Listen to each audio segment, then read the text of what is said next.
10 dahilan kung bakit mahalagang aktibo ka pa rin sa kama sa edad na 60 pataas. Maraming seniors ang unti-unting nawawalan ng gana sa pakikipagtalik habang tumatanda.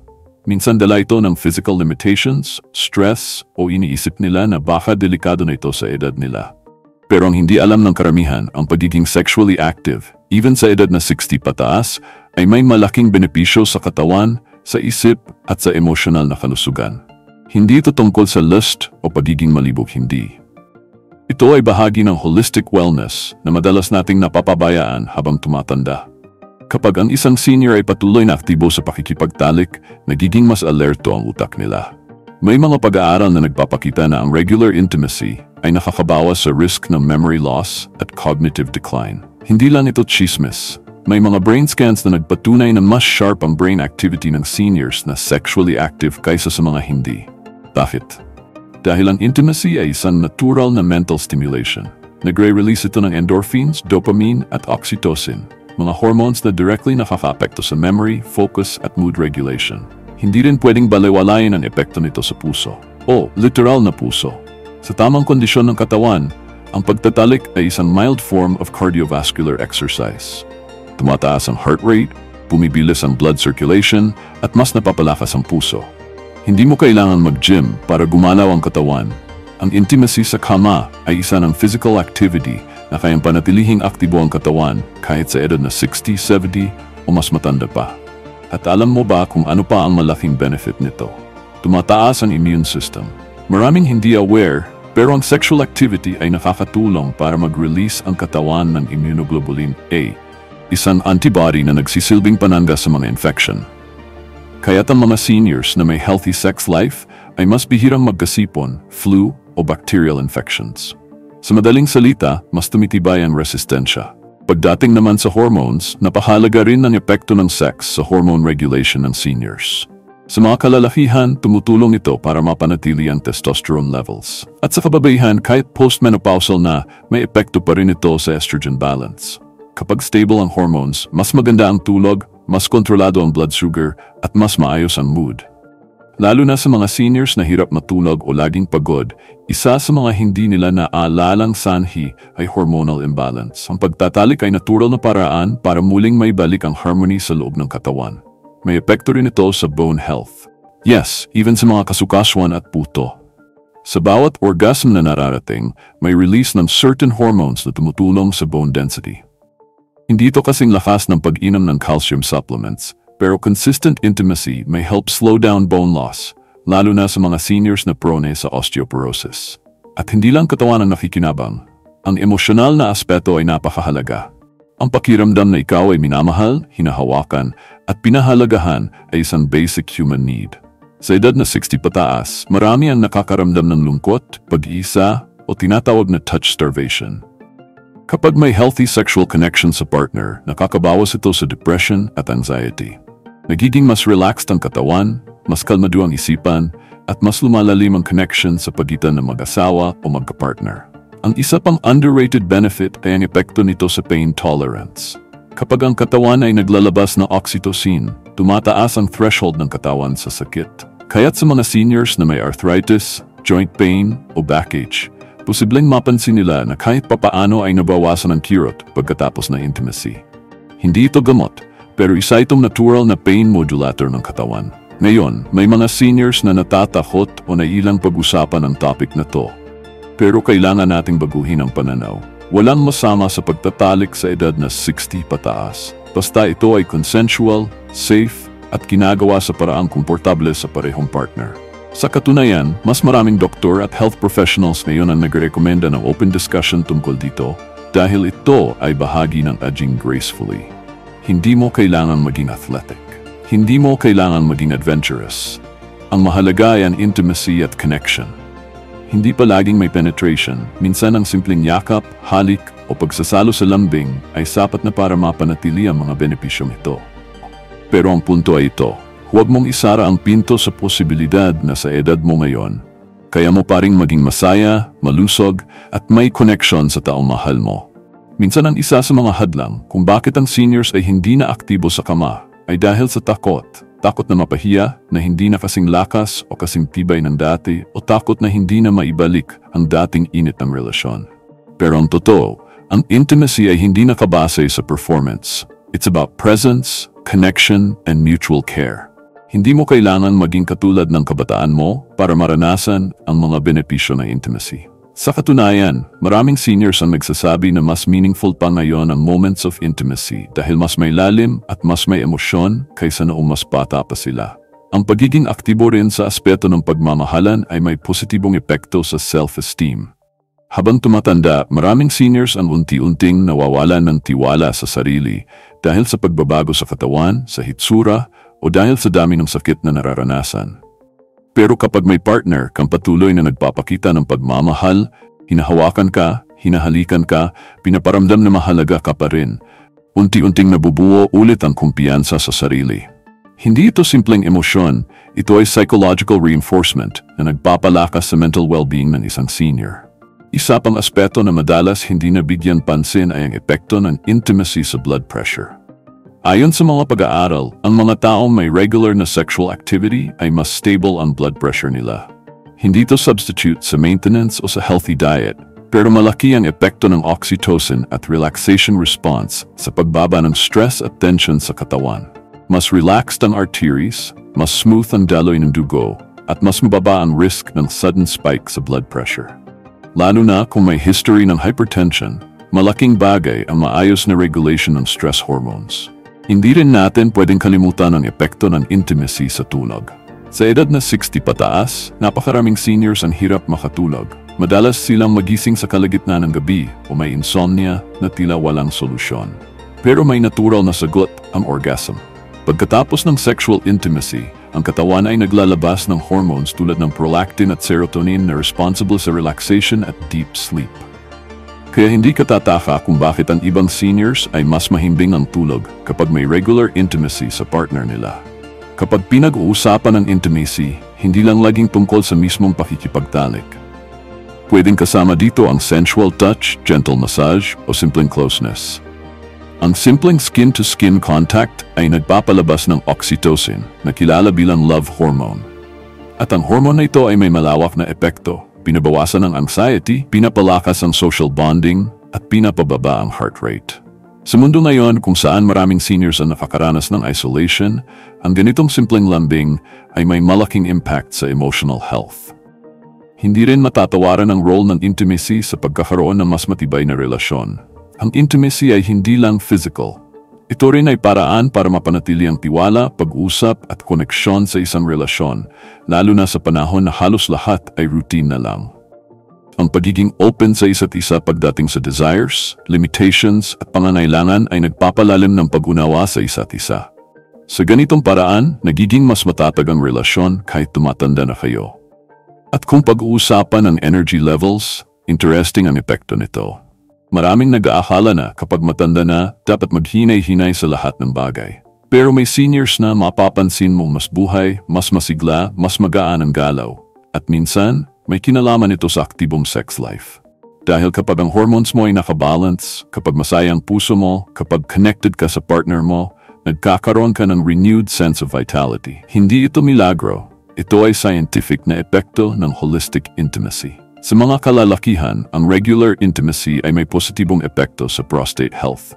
Ang ejaculation, ayon sa ilang pag-aaral, ay tumutulong para ma-flush out ang toxins at bacteria na pwedeng magdulot na inflammation o infection sa prostate.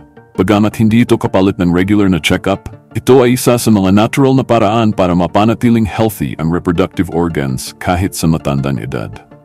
At para naman sa kababaihan, ang intimacy ay nakakatulong sa vaginal elasticity, natural lubrication at overall pelvic floor health na mahalaga para maiwasan ang discomfort o urinary issues.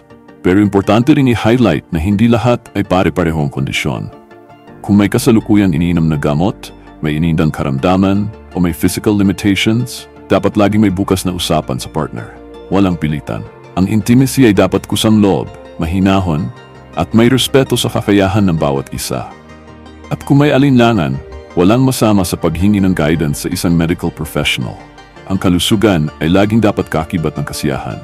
Kung minsan, mas malaki pa ang epekto ng psychological barriers kaysa sa physical na limitasyon pagdating sa intimacy. Maraming seniors ang nagdadalawang isip makipaglapit sa kanilang partner dahil sa body image issues. Iniisip nila, hindi na ako kasing ganda ng dati. O nahihiya na akong ipakita ang katawan ko. Pero dapat nating tandaan, ang tunay na intimacy ay hindi base sa hitsura. Ang katawan ay nagbabago habang tumatanda at normal lang yon. Pero ang pagmamahal, ang respeto at ang koneksyon na nabubuo sa pagitan ng dalawang taong nagmamalasakitan, yon ang hindi nagbabago kahit kailan. Ang isa sa mga pinakamalalim na dahilan kung bakit mahalagang manatiling aktibo sa kama, kahit lampas 60, ay dahil dito nagkakaroon ng renewed sense of purpose ang isang tao. Kapag alam mong mahalaga ka pa rin sa buhay ng partner mo, hindi lang bilang kasama sa bahay, kundi bilang taong pinagnanasaan, pinahalagahan, at gustong makasama sa pinaka-personal na paraan. Iba ang epekto sa self-worth mo. Hindi ito tungkol sa pagiging useful lang sa gawaing bahay. Ito ay tungkol sa pagiging buo bilang tao. May damdamin, may katawan, at may pangangailangan na hindi dapat ikahiya. Para sa mga seniors na balo, divorced, o matagal nang walang partner, hindi ibig sabihin ay tapos na ang posibilidad ng intimacy. May mga pagkakataon na may bagong uspong na relasyon kahit sa edad na 70 o 80. At kung pareho kayong handa at may respeto sa isa't isa, walang masama sa pagkakaroon ng bagong ugnayan na may physical na aspeto. Ang tanong lang palagi ay ligtas ba ito? Kusang loob ba ito? At may emosyonal na connection ba? Dahil kung oo ang sagot sa lahat ng yan, wala kang dapat ipag-alala. Huwag nating hayaan na ang edad ang maging hadlang sa fulfillment. Kung may mga adjustments na kailangan, gaya ng paggamit ng lubricant, pagbabago ng posisyon para maiwasan ang kirot, o paglalaan ng mas maraming oras sa foreplay, walang masama doon. Hindi ito sign ng kahinaan. Sa totoo lang, ito ay sign ng maturity at wisdom. Ibig sabihin, kilala mo na ang sarili mo at handa kang gawin ang mga bagay na makabubuti para sa inyong dalawa. May dignity sa ganitong klaseng intimacy, yung hindi madalian, hindi basta-basta, kundi talagang may puso, may pag-unawa at may kabuuang intensyon. Marami ring couples ang mas naging malapit sa isa't isa pagkatapos nilang unti-unting ibalik ang physical intimacy sa kanilang routine. Minsan, sa dami ng responsibilidad, mga anak, apo, bills, maintenance at sakit, unti-unting nawawala ang romantic connection. Pero ang simpleng pagbabalik ng lambing, haplos at halik ay pwedeng maging simula ng panibagong yugto sa relasyon. At sa yugtong ito ng buhay, mas kailangan ninyo ang isa't isa. Hindi lang bilang kasama sa bahay, kundi bilang partner sa lahat ng bagay, pati sa kama. Sa usapin ng longevity, may mga pag-aaral na nag-link ng active sex life sa mas mahabang buhay. Hindi ibig sabihin nito na kung wala kang sex life, ay maikli na ang buhay mo. Pero may factor sa loob ng intimacy, gaya ng emotional support, stress reduction, hormone regulation, at cardiovascular activity, na lahat ay may koneksyon sa overall longevity. Kaya sa mas malalim na antas, ang intimacy ay hindi lang pampasaya. Ito ay bahagi ng preventive health. Hindi rin natin pwedeng kalimutan ang aspeto ng spiritual intimacy. Para sa mga seniors na may pananampalataya, ang intimacy ay hindi dapat ihiwalay sa spiritual na aspeto ng buhay. Maraming couples ang nagsasabing mas malalim pa ang pagmamahal nila sa isa't isa dahil naniniwala silang bahagi ito ng biyaya ng Diyos. Kapag ang intimacy ay ginagampanan sa loob ng respeto, commitment, at pagmamalasakit, ito ay nagiging expression ng pagmamahal na may kabanalan. Walang bastos, walang mali, kung ito ay ginagawa ng may purong layunin at malasakit. Kung minsan, may mga sitwasyon kung saan isa sa mag-partner ay may sakit o kakulangan sa pisikal na kakayahan. Sa ganitong mga pagkakataon, ang intimacy ay dapat iakma sa pangangailangan ng bawat isa. Hindi kailangang pilitin ang sarili.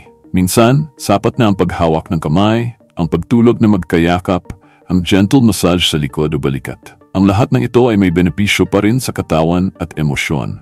Hindi laging kailangan magtapos sa orgasm. Ang mahalaga ay ang presensya, ang lambing, at ang koneksyon.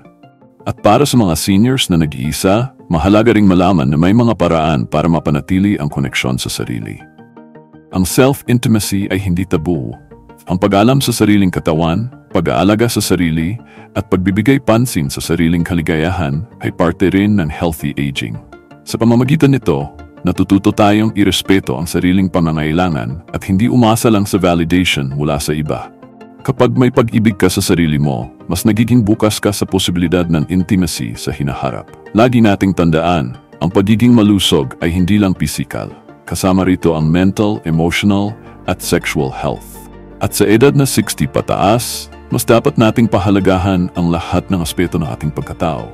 Hindi lang kung ano ang kayang gawin ng katawan, kundi pati na rin kung ano ang kayang maramdaman ng puso. Kapag ang isang senior ay may malusog na sex life, hindi lang ang katawan ang pinapangalagaan, kundi pati na rin ang relasyon at emosyonal na katatagan.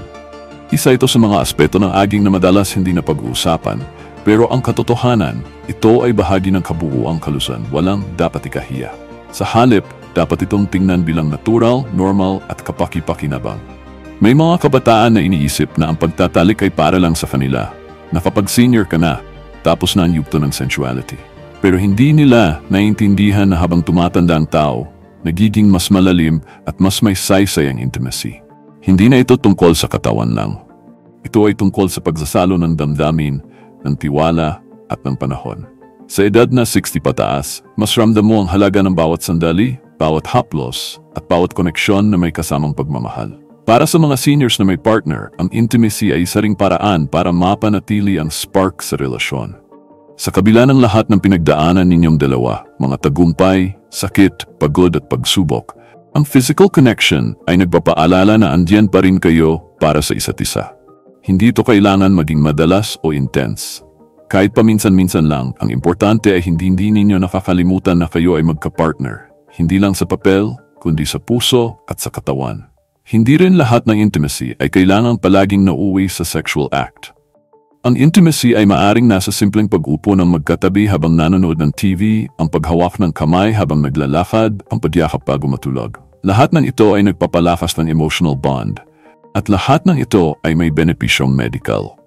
Mas bumababa ang stress hormones, mas tumataas ang happy chemicals sa katawan, mas nakakababa ng anxiety, at mas napapaganda ang overall quality of life ng isang senior. Sa panahon ngayon na mabilis ang lahat, may social media, may gadgets, may ingay sa paligid, ang intimacy ay isang pagkakataon para huminto, makinig at makipag-ugnayan sa pinakamalapit mong tao. At sa edad na 60 pataas, mas mahalaga ito dahil napakarami nang nawala. Mga trabaho, kaibigan, mahal sa buhay at minsan pangarap. Pero kung meron kang partner na andyan pa rin sa tabi mo at meron kayong pagkakataon na iparamdam sa isa't isa ang tunay na pagmamahal sa simpleng paraan, ito na marahil ang isa sa pinakamasarap na bahagi ng pagtanda. Para naman sa mga seniors na single, divorced o balo, hindi ibig sabihin nito ay wala ka ng kakayahan para sa intimacy. Maraming paraan para magbigay at makatanggap ng affection. Minsan, nasa pag-aalaga ng alagang hayop. Minsan, nasa pakikipagkaibigan. Minsan, nasa simpleng pagbibigay ng yakap o pagtanggap ng haplos mula sa apo o anak. Hindi kailangan maputol ang koneksyon ng katawan sa mundo. Lahat ng tao, bata o matanda, ay may karapatang makaramdam ng lambing, pag-aaruga at pagmamahal. At kung ikaw ay senior na may partner pero hindi pa rin ninyo na ibabalik ang dating intimacy, baka ito na ang panahon para subukan ulit. Hindi kailangan pilitin. Pwedeng simulan sa maikling pag-uusap. Kamustahin ang isa't isa. Alalahanin ang mga bagay na dati ninyong kinatutuwaan. Maging bukas sa posibilidad na ang intimacy ay pwedeng mag-iba ng anyo habang tumatanda. Pero hindi kailanman nawawala ang halaga. Ang pagtanda ay hindi dahilan para talikuran ang koneksyon sa sarili, sa partner, at sa sariling katawan. Sa halip, ito ay paanyaya na alamin muli kung ano ang nagpapasaya, nagpapagaan, at nagpapalusog sa iyo. Hindi ito tungkol sa pagiging mapusok. Ito ay tungkol sa pagpili ng buhay na may lambing, paggalang, at malalim na ugnayan.